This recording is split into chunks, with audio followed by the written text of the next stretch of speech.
everyone, स्तुति Sharma this side and you are watching Let's Talk Maths. So कैसे हैं आप सब? I hope you all are doing well. So काफ़ी दिनों बाद आज वीडियो बनानी हो रही है, तो आज हम पढ़ेंगे कि ट्रिग्नोमेट्रिक टेबल कैसे लर्न करते हैं. ठीक है, बेसिकली ट्रिग्नोमेट्रिक टेबल बनानी कैसे होती है.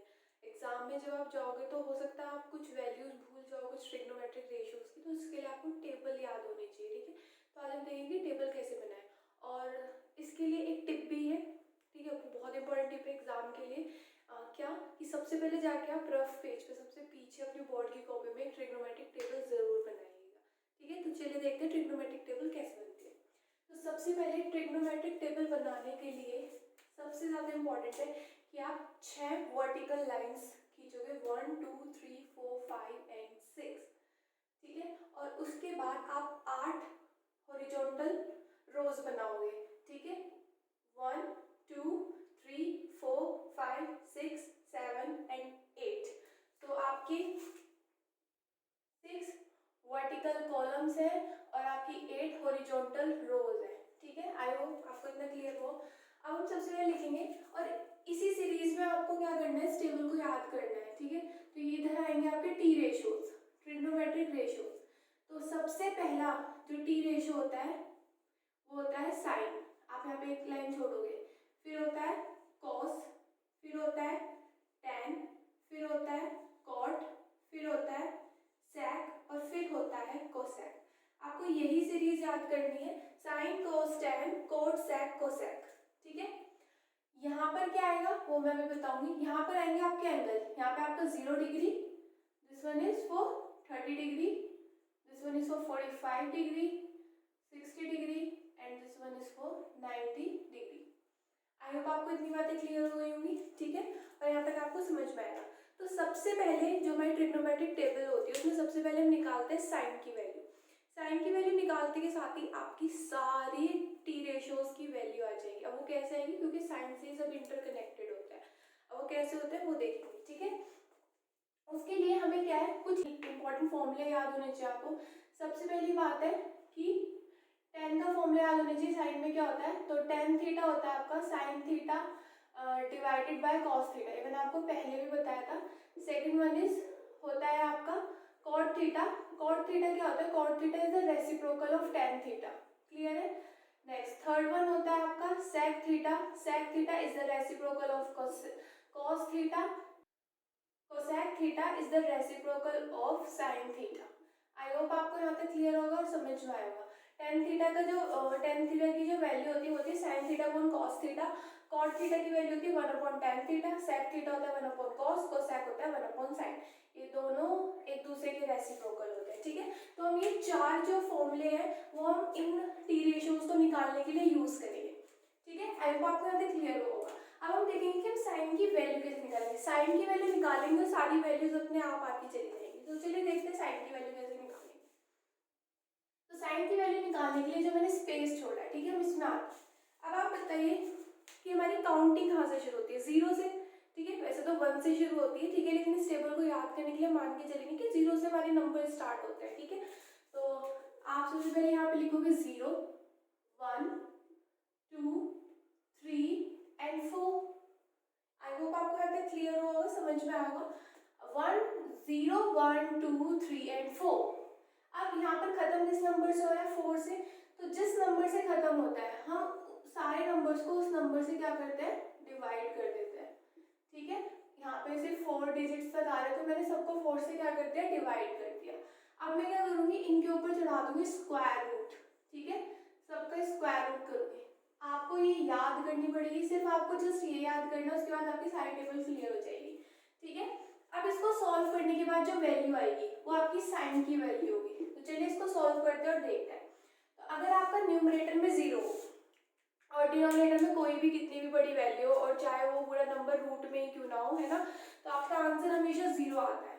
तो ये क्या हो जाएगा, सॉल्व होके 0. तो विच मीन साइन 0 की वैल्यू 0 होती है.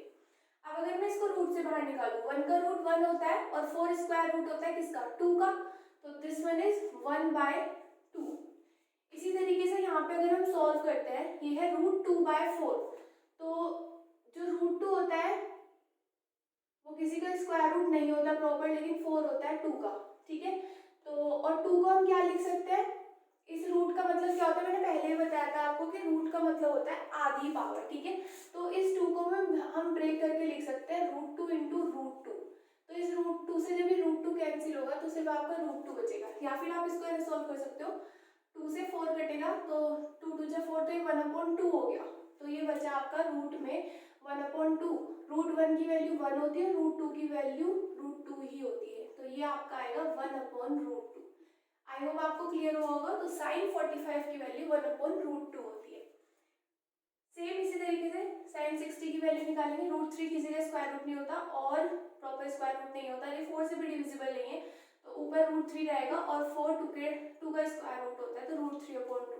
4 से 4 कैंसिल हुआ 1 और 1 का स्क्वायर रूट 1 ही होता है, ठीक है। आई होप आपको क्लियर हुआ होगा और यहाँ तक समझ पाया होगा, ठीक है। तो ये हो गया आपकी values. So sin 0 is 0, sin 30 is 1/2, sin 45 is 1/√2, sin 60 is √3/2 and sin 90 is 1।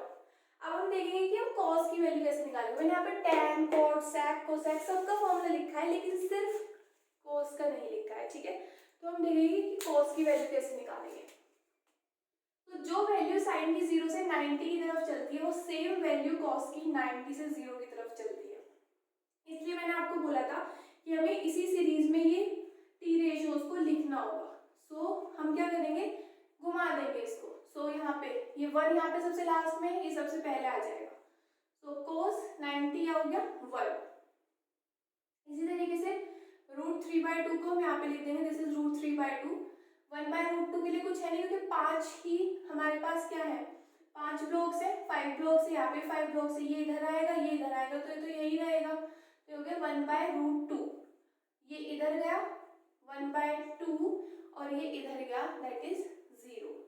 I hope आपको क्लियर हुआ होगा, समझ में आया होगा। और ये क्यों हुआ है, इसका क्या रीजन है, मैं आपको वो भी बता देती हूँ। इसका रीजन ये है कि cos 90 minus theta sine theta होता है, ठीक है। cos 90 minus theta sine theta होता है। तो अगर इस थीटा की जगह मैं ये वैल्यूज पुट करती चली जाऊँ तो साइन की वैल्यू आएगी, चलिए एक करके देखते हैं ना। सो cos थीटा की जगह मैं 0 रखती हूँ सबसे पहले, क्योंकि मेरे साइन 0 की वैल्यू है। तो अगर मैं थीटा 0 रखूंगी तो बनेगा cos 90 माइनस 0 और इधर बनेगा साइन 0। सो साइन 0 क्या होता है, 0 होता है, हमें पता है। और यहाँ पे 90 में 0 गया तो cos 90 बचेगा। सो cos 90 की वैल्यू भी 0 आएगी। इसी तरीके से अगर मैं इस थीटा की जगह 30 रखूँ यहाँ पे, तो ये तो जाएगा sin 30 जिसकी वैल्यू होती है 1/2 और ये जाएगा 90 माइनस 30 60। तो cos 60 की वैल्यू हो जाएगी आपकी कितनी, 1/2। तो इसलिए ऐसे घूम घूम के लिखे जाते हैं, लेकिन एक्चुअल जो फॉर्मूला है, आप इसको फिफ्थ फॉर्मूला भी लिख सकते हो, ठीक है। लेकिन एक्चुअल जो फॉर्मूला है वो ये लगता है, cos 90 minus theta is sin theta. तो सिर्फ बेसिक सी बात इतनी है कि जब आपको sin थीटा की वैल्यू आ जाएगी तो आप किसी भी बाकी बचे हुए टी रेशियो की वैल्यू इजीली निकाल सकते हो, ठीक है। आई होप क्लियर होगा सभी बच्चों को कि cos को हम ऐसे क्यों लिखते हैं, ठीक है। Next one is tan। अब tan की वैल्यू क्या है, जैसे मैंने बताया sin theta upon cos theta, तो आपको सीधा से दिख रहा है sin ऊपर है cos नीचे, तो 0/1, न्यूमरेटर में 0 है, डिनोमिनेटर में 1 है, तो 0। 1/2/3/2, बाहर की बाहर मल्टीप्लाई होती है, अंदर के अंदर, सो 2 से 2 कैंसिल होगा तो ये बचेगा 1/√3। 1/√2 एंड 1/√2 को डिवाइड करेंगे, सो 1। √3/2 डिवाइडेड बाय 1/2, तो √3 की 2 से मल्टीप्लाई होगी, 2 की 1 से, 2 से 2 कैंसिल होगा तो बचेगा √3 एंड 1/0। तो जिनको नहीं पता है मैं उनको बता देती हूँ कि denominator can never be 0, denominator कभी भी 0 नहीं हो सकता है। अगर वो 0 हो गया तो वो नॉट डिफाइंड होता है, उसकी कोई पर्टिकुलर वैल्यू नहीं होती है, ठीक है। तो आप इसको लिखोगे नॉट डिफाइंड, ये डिफाइंड नहीं होता है। या फिर कहीं आपके टेबल में लिखा रहता है इन्फिनिटी, ऐसे लेटा हुआ 8, तो इन्फिनिटी। इसी तरीके से जैसे cos 90 minus theta sine theta होता है, इसी तरीके, चलो छोड़ो ये वाले से नहीं समझाते, इससे करते हैं। तो cot थीटा क्या होता है, 1/tan थीटा। सो करिए 1/0, 1/tan थीटा ना, तो cot की वैल्यू हम निकालेंगे, रेसिप्रोकल करना पड़ेगा हमें। सो 1 तो हमारे पास है, tan 0 की जगह क्या रख दूंगी 0, सो 1/0। समझ में आया। बेसिकली वैसे ये भी उल्टा होता है, जस्ट मैं आपको बता दूं कि 1/0 is infinity, not defined. 1/1/√3 is √3 3 and 1/∞ की वैल्यू क्या होती है? 1/∞ की वैल्यू होती है 0। जिन लोगों को नहीं पता है वो यहाँ पे नोट करके लिख सकते हैं कि 1/∞ की वैल्यू 0 होती है हमेशा। तो 1/10 की जगह मैं डालूंगी इन्फिनिटी, तो 1/∞ 0। अभी कैसा है एक बार फिर से चेक कर लेते हैं हम। यहाँ पे सबसे पहले हम cot 0 की वैल्यू निकालेंगे, तो यहाँ पे 10 0 रखना पड़ेगा। तो cot 0 is equals to 1/10 0। 10 0 is 0, तो यहाँ पे आएगा 1/0 और 1/0 क्या होता है? इन्फिनिटी। ऐसी सिमिलरली अब हमें निकालनी है cot 30 की वैल्यू, तो cot 30 निकालने के लिए 1/10 30 करना पड़ेगा। सो 1/10 30 की वैल्यू 1/√3, सो ये होगा 1/1/√3। ठीक है, तो ये इधर बाहर ऊपर मल्टीप्लाई हो जाएगा, तो ये बचेगा सिर्फ √3। इसी तरीके से 1/1 इज 1, 1/√3 इज 1/√3 एंड 1/∞ मैंने आपको बताया 1/∞ कितना होता है? 0 होता है। आई होप आपको समझ में आएगा, क्लियर हुआ होगा अच्छे से। ठीक है, चलिए अब हम देखते हैं सेक की वैल्यू कैसे निकालते हैं। तो सेक मैंने बताया क्या होता है? 1/cos theta. तो सिमिलरली जो हमने cot और tan में करा वही हम सेक और cos में करेंगे। तो सेक एरा cos एरा, तो रेसिप्रोकल करना है, 1 का रेसिप्रोकल। देखो हमने बचपन में मल्टीप्लिकेटिव इनवर्स करे थे कि अगर कोई नंबर लिखा है 2 तो उसका मल्टीप्लिकेटिव इनवर्स 1/2। कोई नंबर लिखा है √2/3, उसका मल्टीप्लिकेटिव इनवर्स 3/√2। तो जस्ट हमें यही करना है, ये होता है रेसिप्रोकल। तो यहाँ पे लिखा है 1, तो सेक क्या रेसिप्रोकल है? तो 1 का क्या होगा? 1/1 इज 1, √3/2 जस्ट उल्टा करना है, 2/√3, 1/√2 जस्ट उल्टा करना है, √2/1 दैट इज √2, 1/2 2, 1/0 फिर से 1/0। सो 1/0 क्या होता है? बताया था मैंने आपको, दोबारा बता देती हूँ, 1/0 इज इन्फिनिटी। सो यहाँ पे आएगा इन्फिनिटी।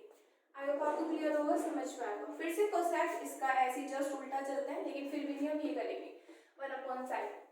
तो इसे फिर से उल्टा करते हैं, 1/0 इज इन्फिनिटी, रेसिप्रोकल कर दो, 1/2 तो 2/1, 1/√2 इज √2, √3/2 इज 2/√3 एंड 1/1 इज 1। तो ये आपकी टेबल यहाँ पर कंप्लीट हो गई है।